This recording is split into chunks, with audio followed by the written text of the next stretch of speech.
Hello student, मैं DP sir.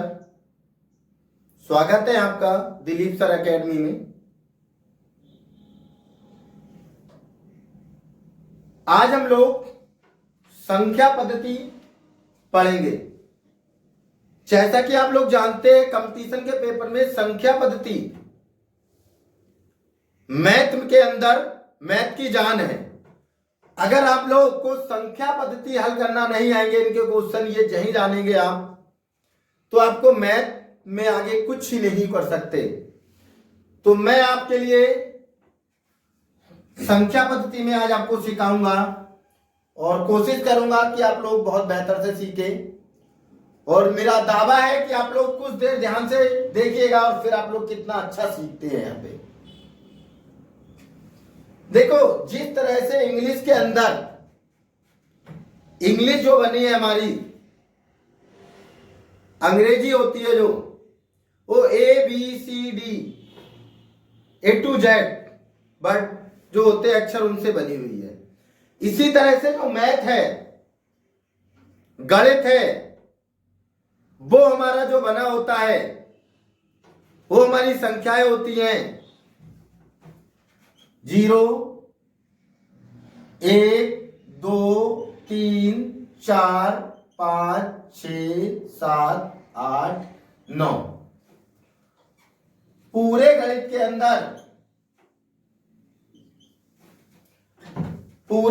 अंदर ये आपको 0 से 9 तक की संख्याएं मिलेंगी। जो गणित के अंदर संख्याओं का वर्णन किया गया है, तो सभी में ये 0 से 9 तक की संख्या ही प्रयोग में लाई गई है। गणित इसी पे टिका हुआ है। अब जो बात आती है कि जो ये संख्याएं हैं, इन संख्याओं को क्या कहते हैं, तो इन संख्याओं को हम लोग बोलते हैं फंडामेंटल।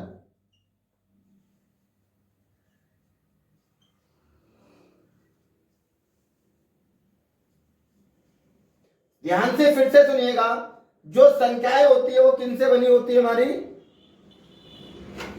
जो गणित बना हुआ है वो इन्हीं संख्याओं से बना हुआ है। मेरा कहने का मतलब यह है, जो गणित बना हुआ है किससे बना हुआ है, केवल 0 से 9 तक की संख्याओं से बना हुआ है। और ये 0 से 9 तक की जो संख्याएं हैं वो 10 संख्याएं हैं। इसलिए इसको हम एक दूसरा नाम और भी देते हैं, दाशमिक संख्या, क्योंकि ये 1 से 10 तक है, 9 तक नहीं है, 0 भी है।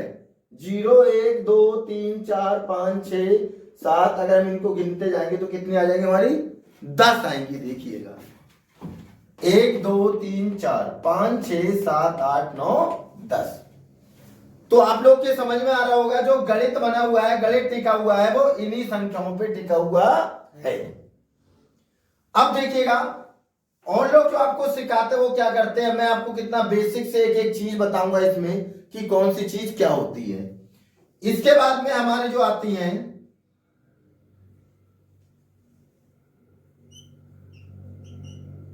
प्राकृतिक संख्या, जिसको हम लोग इंग्लिश में क्या बोलते हैं, इंग्लिश में इसको हम बोलते हैं नेचुरल नंबर।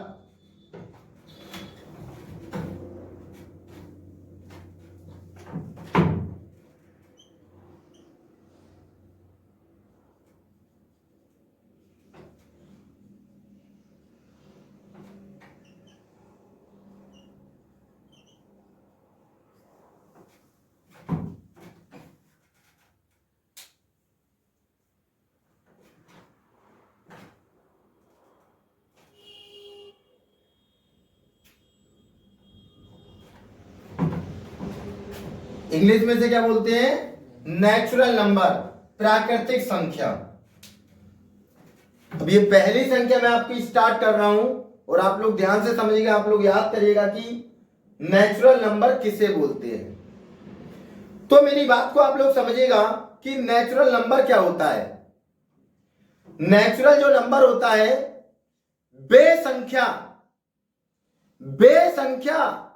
जो गिनती गिनने में प्रयोग करते हैं, गिनती गिनने में प्रयोग में लाई जाती हैं, उनको नेचुरल नंबर कहते हैं। कितना आसान है, ध्यान से इसकी डेफिनेशन लिखते हैं, वे संख्या जिनका प्रयोग गिनती गिनने में, वे संख्या जिनका प्रयोग गिनती गिनने में किया जाता है उन्हें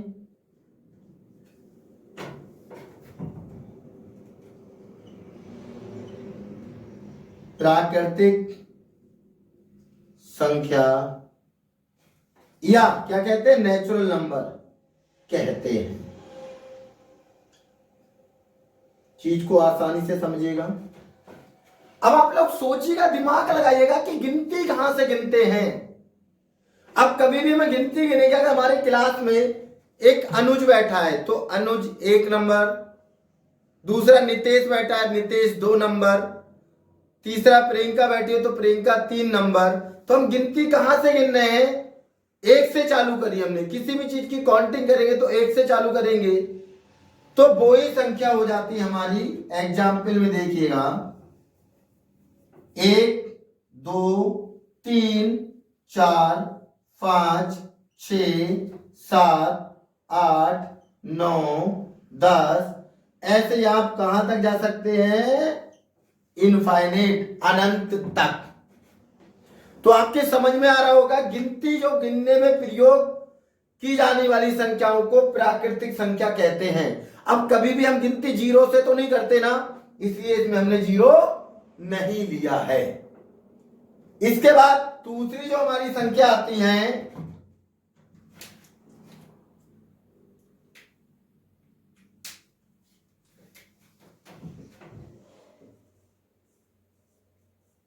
पूर्ण संख्या।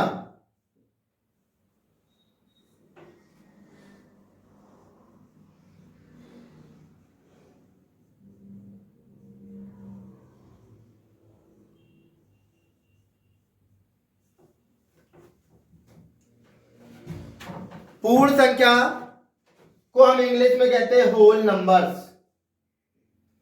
तो अब देखेंगे आप लोग, होल नंबर्स किसे कहते हैं आप लोग जानते हैं।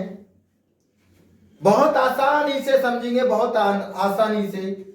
आपने जो भी प्राकृतिक संख्या बोली थी, तो यहां लिखेंगे हम प्राकृतिक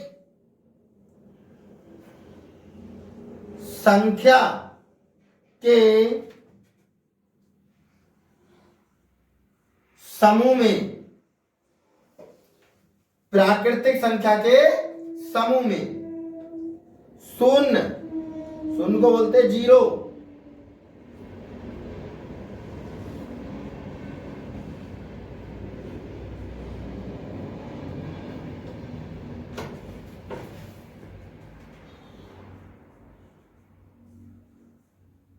शामिल कर दिया जाए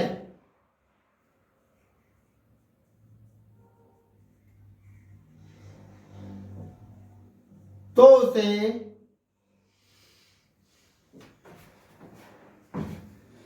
पूर्ण संख्या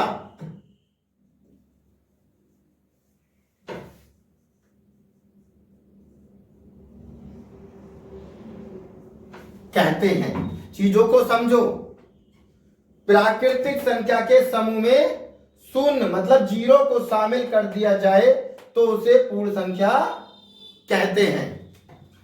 अब देखिएगा, इसके बाद में क्या आता है हमारा, हमने प्राकृतिक संख्या पढ़ ली, पूर्ण संख्या पढ़ ली।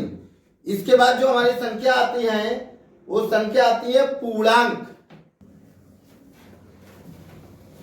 देखिएगा गाइस, तो हम लोगों ने जो 2 तरह की संख्या पढ़ ली, तीसरी संख्या हमारी क्या आ गई, पूर्णांक संख्या क्या है, इसको इंग्लिश में बोलते हैं इंटीजर्स नंबर।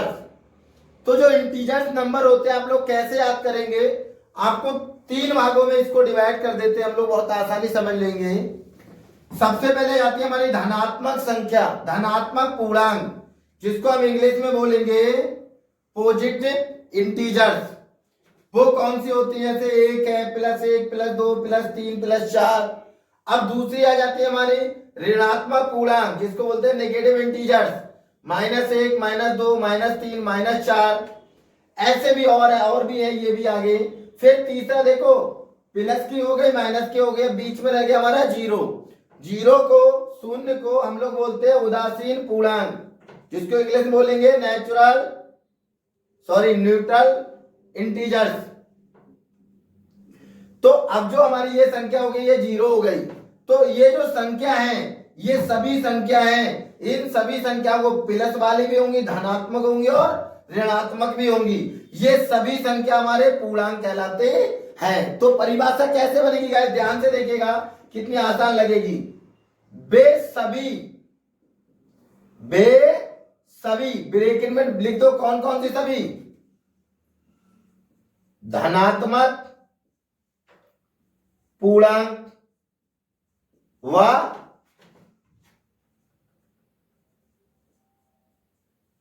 ऋणात्मक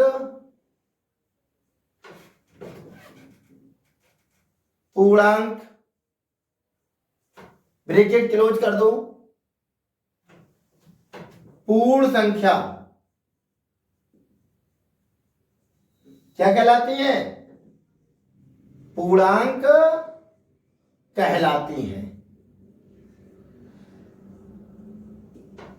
क्या कहलाती है? पूर्णांक कहलाती हैं। समझ में आ गया आपके? वे सभी, यहां से देख लीजिएगा, ये धनात्मक है, ये ऋणात्मक है।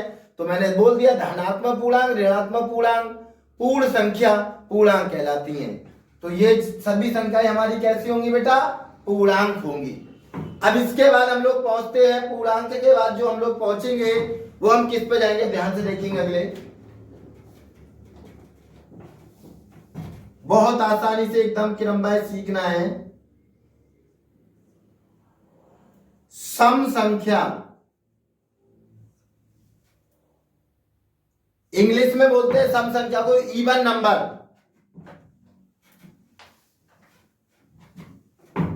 इवन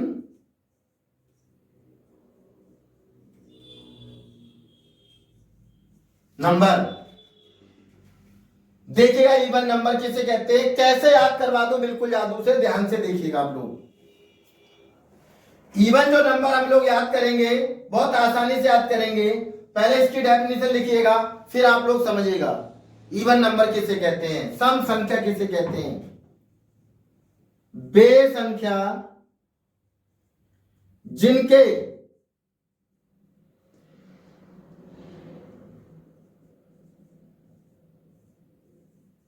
इकाई का अंक, इकाई मीन्स होता है बिल्कुल, अगर आगे से देखेंगे बिल्कुल लास्ट वाला और पीछे से देखेंगे बिल्कुल पहला वाला। इकाई का अंक 0 हो, 2 हो, 4 हो, 6 हो, 8 हो। वे संख्या जिनके इकाई का अंक 0, 2, 4, 6, 8 हो, तो बेस, तो उन्हें सम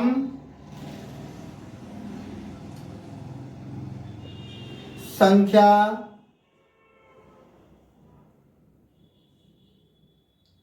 कहते हैं।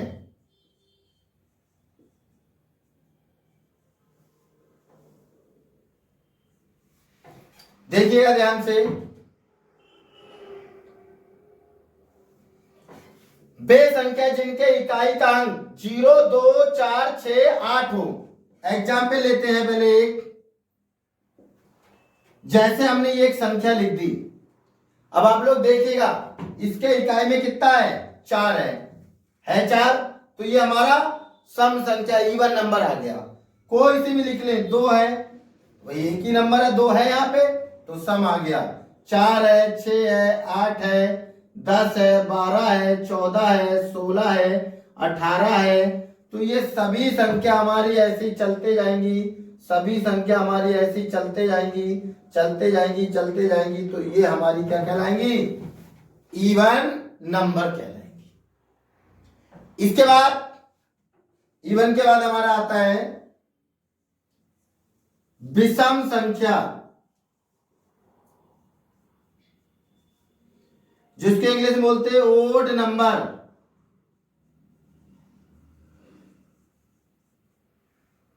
Odd numbers, odd number. अब देखो इसको हम कैसे याद करेंगे। एक तो इसको हम ऐसे याद कर सकते हैं, ओड नंबर को आप लोग आसानी से समझ सकते हो।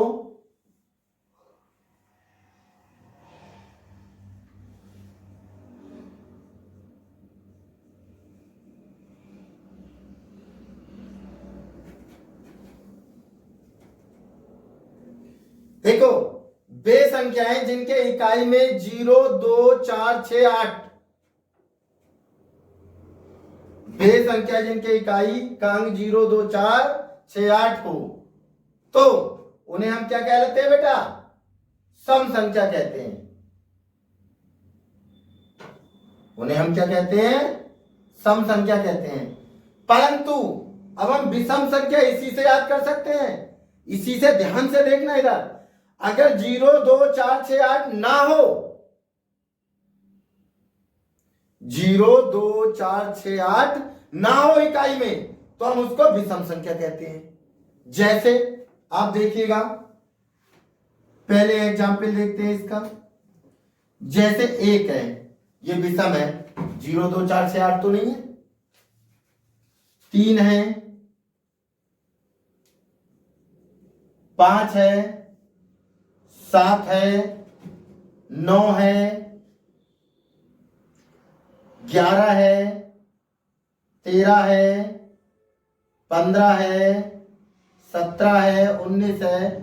इसी तरह से आप चलते जाइएगा, कोई दिक्कत नहीं है। तो देखिएगा, परिभाषा को हम ऐसे भी लिख सकते हैं, वे संख्या जिनके इकाई का अंक, दिमाग लगाइएगा, इकाई का हम परिभाषा को ऐसे भी लिख सकते हैं, वे संख्या जिनके इकाई का अंक 0, 2, 4, 6, 8 ना हो, ऐसे भी लिख सकते हैं। अब यहीं से मिटा के दूसरी तरह से रहा हूं मैं आपको, तो उसे हम विषम कहेंगे। दूसरे तरह से ध्यान से देखो, दिमाग लगाओ, एक ही चीज को कई कई तरीके से लिख सकते हैं हम लोग। अब ऐसे भी कर सकते हैं, वे संख्या जिसके इकाई का अंक 1, 3, 5, 7, 9। अब खुद सोचिएगा, अगर जब 0, 2, 4, 6, 8 नहीं होगा, तो इनमें बचेगा कौन? 1, 2, 3, 4, 5, 6, 7, 8 ही तो बचेगा। टोटल संख्या 0 से 9 तक होती है। अब 0 ना हो तो 1 तो होगा, 2 ना हो तो 3 होगा, 4 ना हो 5, 6 नहीं है 7, 8 तो है नहीं तो नहीं। ठीक है ना? तो हम कह सकते हैं, वे संख्या जिसके इकाई का अंक 1, 2, 3, 4, 5, 6, 7, 8, 9 हो तो उन्हें विषम संख्या कहते हैं।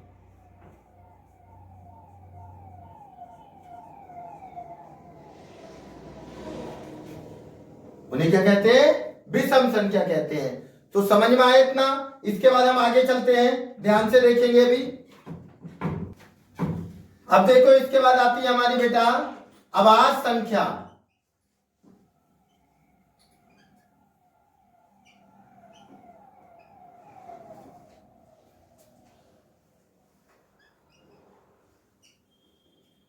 जिसको इंग्लिश में हम लोग बोलते हैं कंपोजिट नंबर्स।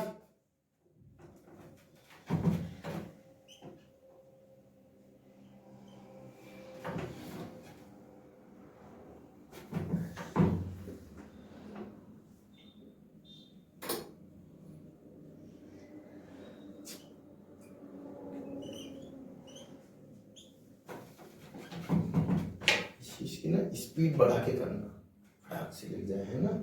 उसमें होती होगी स्पीड का सिस्टम, नहीं होता है? होता है। हाँ, ये कटिंग कर देना, आवाज जारी होगी इसकी। टाइमिंग देख लीजिए।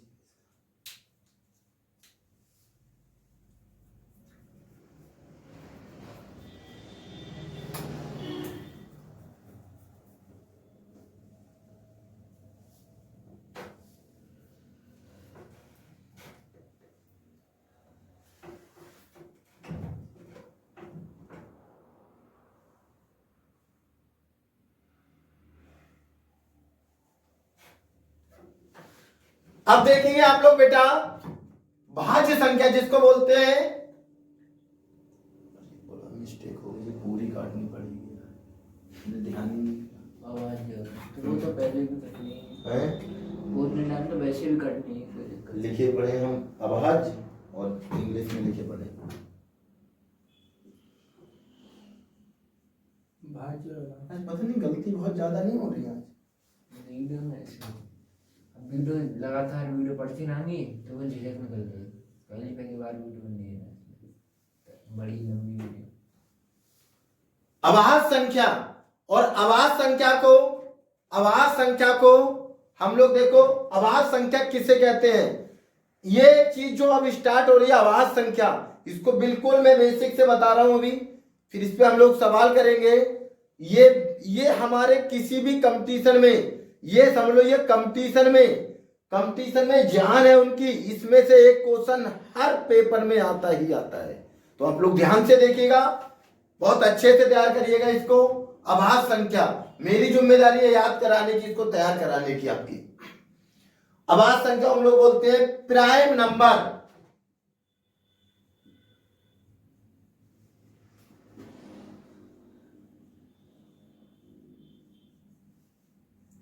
Prime numbers.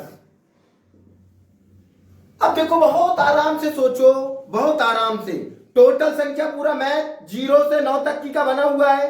अब इसमें आवाज संख्या, ये मैंने आपको सिखाया था अभी, 0 से 9 तक टोटल मैथ सभी संख्या, मतलब जितनी भी 0 से 9 तक जो 10 संख्या आ रही उन्हीं से मैथ बना हुआ है सब वही संख्या। अब उनमें से आवाज संख्या कौन सी होंगी ये तुम्हें सोचना है, तो मैं आपको बताऊंगा आवाज संख्या आप कैसे निकालेंगे। बहुत आराम से सोचिएगा, आवाज संख्या सोचिएगा ध्यान से, फिर मैं आपको बता रहा हूं। बेसंख्या जो एक से एक तो जानते होंगे आप लोग, एक से, और स्वयं का मतलब खुद अपने आप से, समझ रहे हैं मेरी बात को। बेसंख्या जो एक से और स्वयं का मतलब अपने आप से, खुद से कटती हो, उनको हम लोग आभास संख्या कहते हैं, परंतु और किसी से ना करती हो। जैसे मैं आपको बताऊंगा, दो डेफिनेशन आपको बताऊंगा, बहुत आराम से आप लोग सीखेंगे।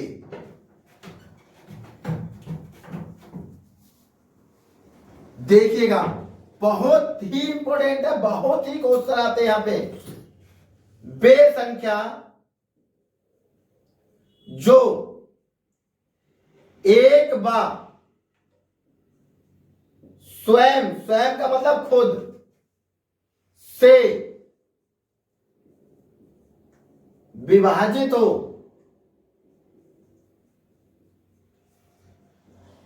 बेसंख्या जो एक बार स्वयं से विभाजित हो, या ऐसे करके लिख सकते हैं, बेसंख्या जो एक बार स्वयं के अतिरिक्त ऐसे करके लिख लो। अतिरिक्त भी कह सकते हैं कुछ लोग, इसके अलावा भी कह सकते हैं, उससे कोई फर्क नहीं है। बेसंख्या जो एक बार स्वयं के अतिरिक्त अन्य किसी से, अन्य मीन्स और किसी से, अन्य किसी से विभाजित ना हो,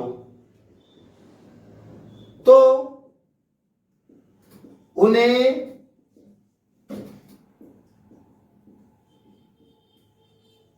आवाज संख्या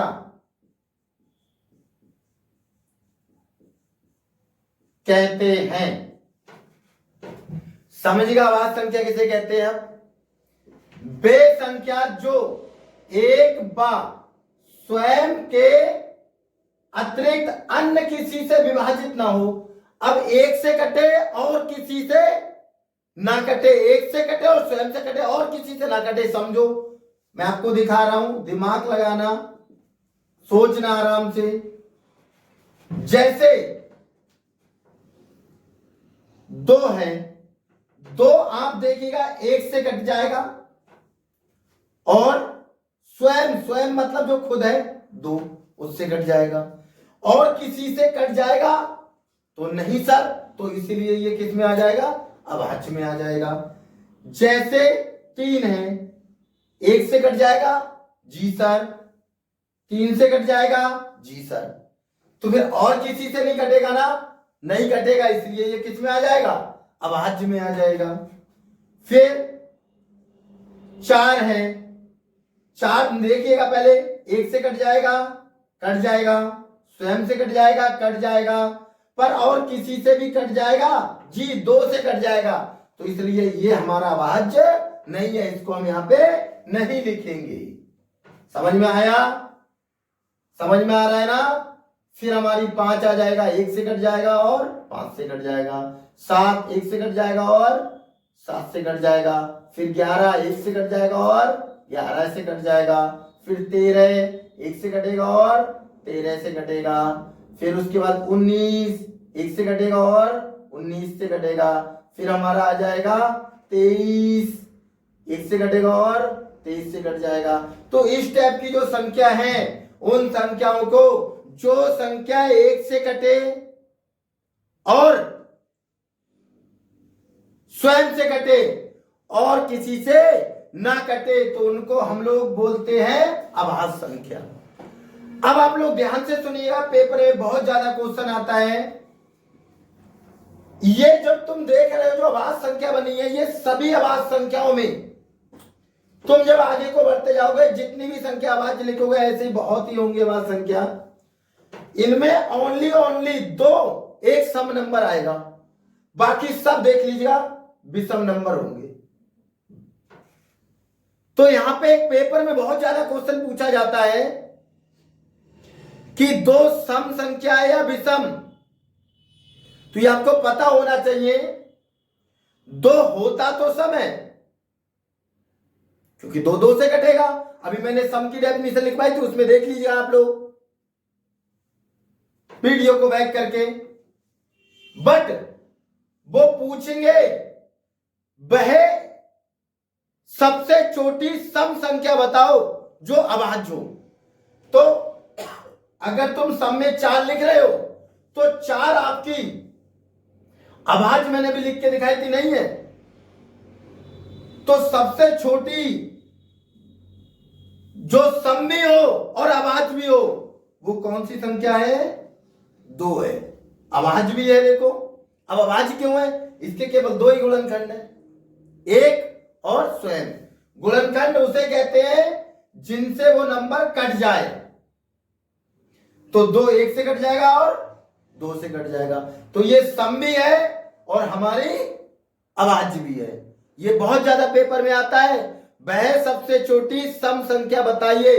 तो सबसे छोटी सम संख्या जो अभाज्य हो, तो बेटा वो 2 है। अगर तुमसे कोई पूछने लगे कि वह सबसे छोटी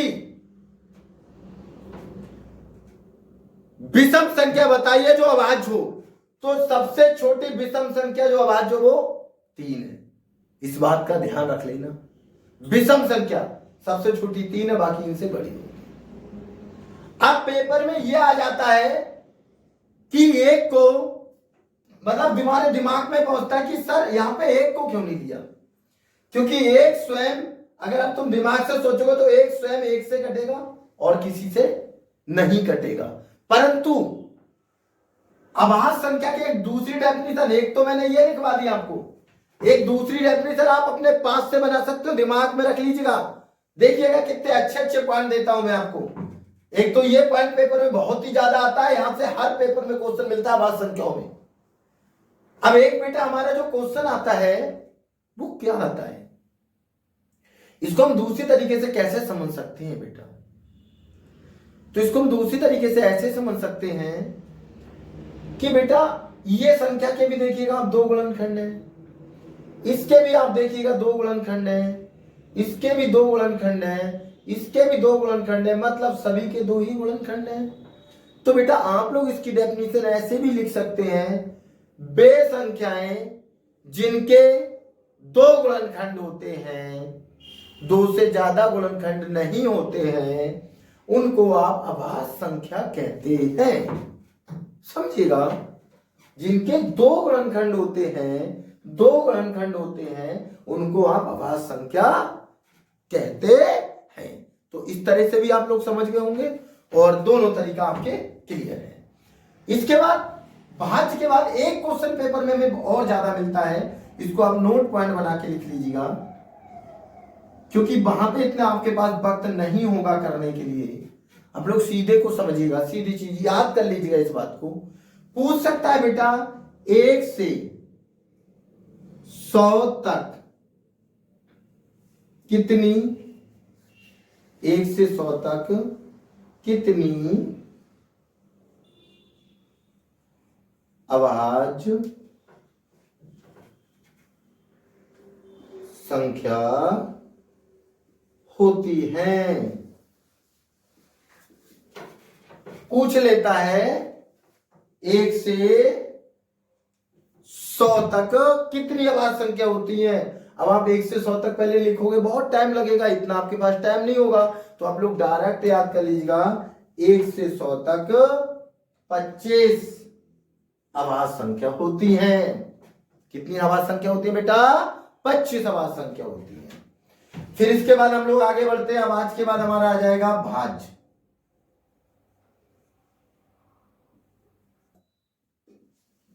भाज्य संख्या को इंग्लिश बोलते हैं कंपोजिट नंबर। अब कंपोजिट नंबर किसे कहते हैं, बहुत आसानी से समझेंगे आप लोग, ध्यान से देखिएगा। अभी अभाज्य सीखे, अब हम कंपोजिट सीखेंगे। मजा आएगा जब इसके आगे की वीडियो आप लोग देखेंगे, जब आपको ये सब चीज पहचान बता दे रहे हैं, फिर आपको बहुत अच्छे से इनके क्वेश्चंस करने आएंगे। अब भाज्य संख्या देखो, वे संख्या जो एक बार स्वयं के अतिरिक्त अन्य किसी से विभाजित ना हो, इसका ही उल्टा कर दो, अभाज्य का उल्टा भाज्य हो जाएगा। तो आप कैसे समझेंगे? वे संख्या जो एक बार स्वयं के अलावा अन्य किसी से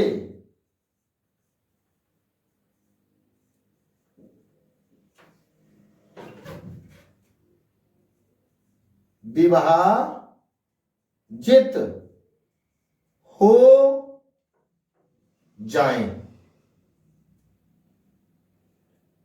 हो जाए उसे या उन्हें भाज्य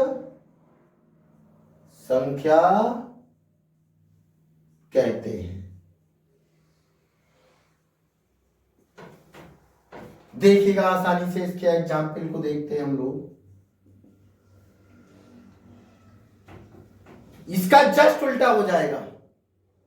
तो भाज्य देखो हमारी क्या आ जाएंगी, भाज्य जैसे हम लिखते हैं 4, 6, 8, 9, 10, 12, 14, 15। बहुत अच्छा क्वेश्चन था जो मैंने यहां बताया था। केवल और केवल एक ही सम संख्या होगी जो हमारी अभाज्य होगी, बाकी सभी सम संख्या हमारी भाज्य में आएंगी। देखिएगा 4 है।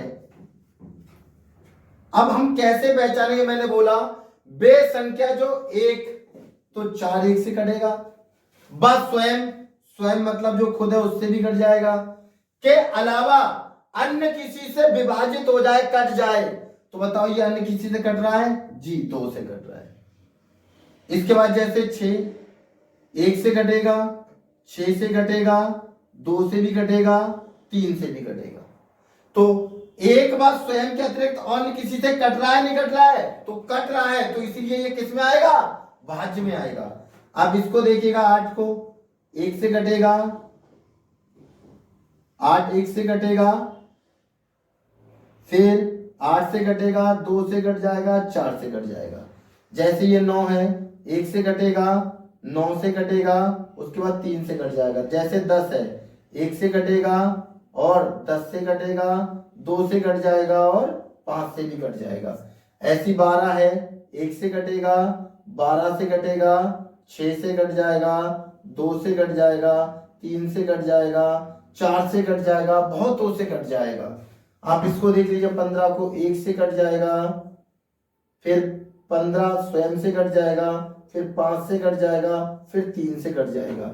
तो आप देख रहे होंगे ये सभी नंबर जो हैं, ये सभी जो नंबर हैं वो एक और स्वयं के अतिरिक्त अन्य किसी से भी कट रहे हैं, इसलिए इनको हम क्या बोलते हैं, भाज्य संख्या। समझ में आ रही है चीजें? तो ऐसे ही आगे देखिएगा, जैसे मैंने इसकी दूसरी परिभाषा बताई थी, ऐसे में इसकी दूसरी एक परिभाषा बताता हूं। मैंने यहां बताई थी दूसरी परिभाषा, वे संख्या जिसके 2 गुणनखंड होते हैं उनको हम अभाज्य कहते हैं। तो ऐसे यहां इन सभी संख्याओं के देखिएगा 2 से ज्यादा गुणनखंड है। मैं ये नहीं कह रहा हूं 3 है या 4 है, पर है सभी के 2 से ज्यादा।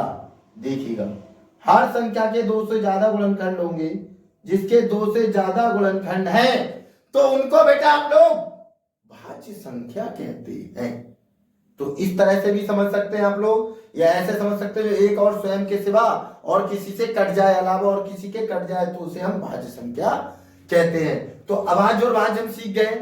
अब इसके बाद में हम पहुंचते हैं अपने बेटा परमेय संख्या पे।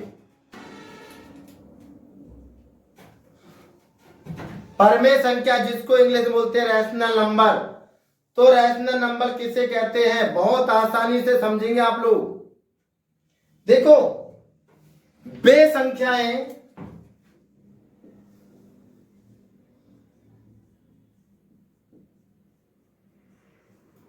जो P/Q के रूप में,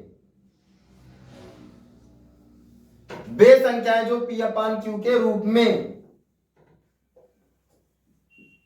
लिखी जा सकती हूं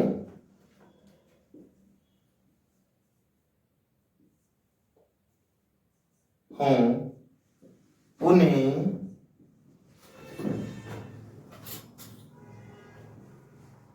परमेय संख्या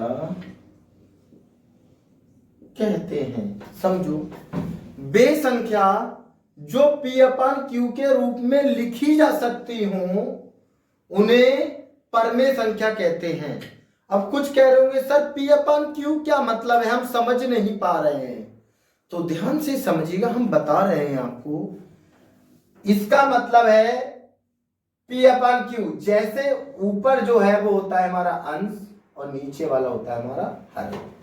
तो अब आप ऐसे करके इसकी परिभाषा लिख सकते हैं, वे संख्या जिसमें अंश और हर हो तो उसे हम परमेय संख्या कहते हैं। एक एक की बहुत बहुत परिभाषाएं होती हैं, आपको सब बता के चल रहे हैं जिससे आपको कोई प्रॉब्लम्स ना हो आगे चल के।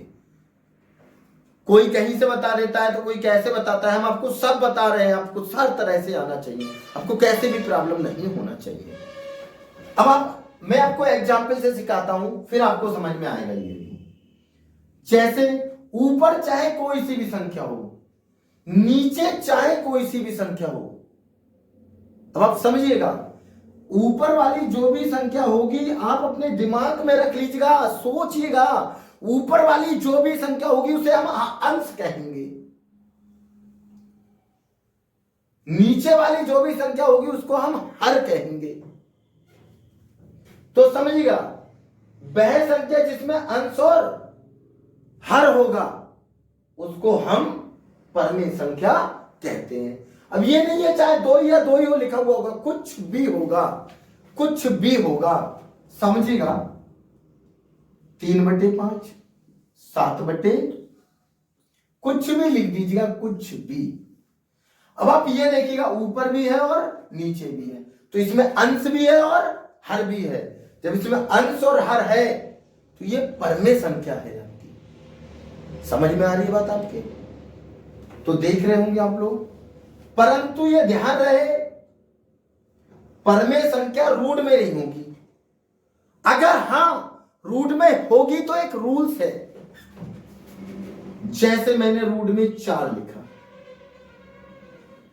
अब रूट में जब 4 लिखा तो चीजों को समझेगा। तो कुछ कहेंगे सर रूट में है तो बताइए परमेय संख्या है या नहीं है। तो कुछ कहेंगे सर रूट में है तो परमे संख्या नहीं है, परमे संख्या नहीं है क्योंकि रूट में है। तो गलत कर दिए आप, अब गलत कर दिए। आप कहेंगे कैसे?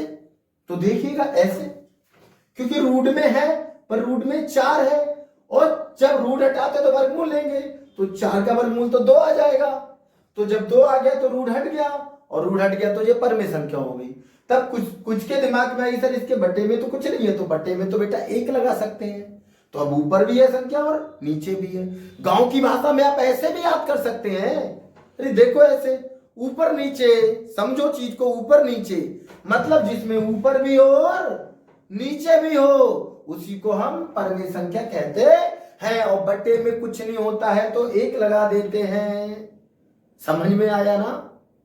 समझो, देखो और बताते हैं। जैसे रूट में 9 है, अब आप समझो दिमाग से, रूट में 9 है तो रूट में 9 कोई कहेगा रूट में 9 है, रूट में सर ने नहीं बताया, रूट में परमे संख्या नहीं होती है, सर ने बताया है। बिल्कुल परमे संख्या नहीं होती है, परंतु रूट में 9 है, इसका वर्गमूल ले सकते हैं हम। अगर रूट के अंदर ऐसी संख्या है जो पूर्ण वर्ग है जिसका वर्गमूल ले सकते हैं हम, तो वो हमारी परमे आ जाएगी, अपरमे नहीं होगी। रूट में 9 है, 9 का वर्गमूल आपका 3 आ जाता है। जब आपका 9 का वर्गमूल आपका 3 आ गया तो ये आपकी परमे संख्या हो गई।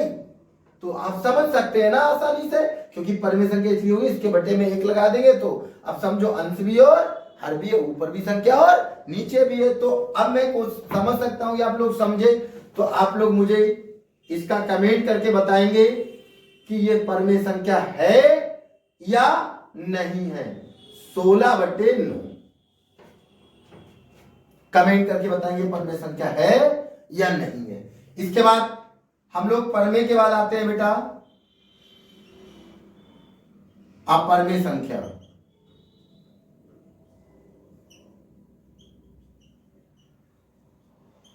एक एक चीज इतना बेहतर करके बताएंगे आपको कि आप लोग अपना जो सिलेक्शन लेना चाह रहे हैं उसमें कामयाबी आप लोग को मिले। देखिएगा अब आ जाएंगे अपरमे संख्या। तो अपरमे संख्या कौन सी संख्या होती है, ध्यान से देखिएगा। मैं 2 तरह से आपको बता सकता हूं अपरमे संख्याओं को। एक तरह से आपको बहुत अच्छे समझ में आ जाएगा, जैसे जो संख्या अपने आप में पूर्ण नहीं होती हैं, बीच की संख्या होती हैं, उनको आप अपरमे संख्या कहते हैं। जैसे 4 और 5 के बीच की जैसे संख्या देखेंगे हम 4.5, तो अपने आप में ये पूरी नहीं है, तो ऐसी संख्याओं को हम अपरमे संख्या कहते हैं। देखिएगा ऐसे करके भी निकाल सकते हैं आप, ऐसे करके समझ लीजिएगा, बहुत आसान तरीका है। वे संख्या जो P/Q के रूप में लिखी जा सकती हैं उन्हें परमे बोल सकते हैं। तो हम कह सकते हैं इसका जस्ट उल्टा, एक का उल्टा दूसरा है। वे संख्या जो P/Q का मतलब समझ रहे हो, जिसमें अंश और हर के रूप में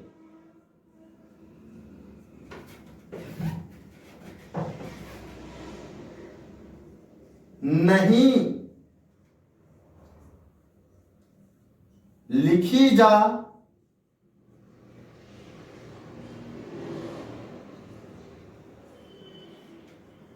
सकती, वे संख्या जो P/Q के रूप में नहीं लिखी जा सकती हैं उन्हें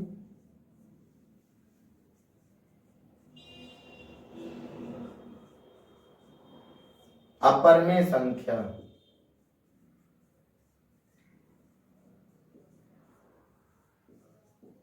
कहते हैं।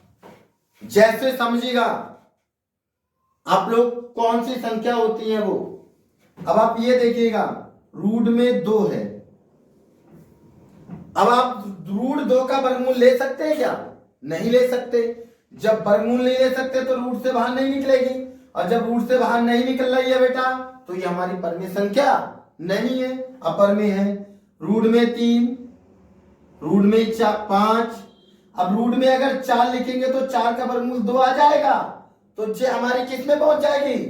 परमे में पहुंच जाएगी बेटा, क्योंकि इसके बट्टे में कुछ नहीं है तो 1 लगा देंगे। 1 होता है जिसके बट्टे में कुछ नहीं होता है। तो आप लोग समझ रहे होंगे रूट में 7 है, रूट में 9 भी नहीं लिख सकते क्योंकि 9 का वर्गमूल 3 आ जाता है, तो ये फिर हमारी परमेय हो जाएगी। अगर रूट में ऐसी संख्या है जिसका वर्गमूल आ जाएगा तो वो परमेय होगी। रूट में 11 है, रूट में 13 है, रूट में 14 है, रूट में 15 है, ये हमारी सभी अपरमेय संख्या है। तो मैं समझ रहा हूं कि आप लोग समझे होंगे भी। इसके बाद की जो चीजें होंगी वो मैं आपको अभी रखते हैं। आप लोग पहले इतनी चीजों को समझ में आया होगा तो एक बार नोट कर लीजिएगा। अगर आप लोग को वीडियो पसंद आई हो तो लाइक करें और कमेंट करें, और हम लोग लेने हैं। और जो क्वेश्चंस मैं आपको दे रहा हूं उसके आप कमेंट में आंसर बताइएगा।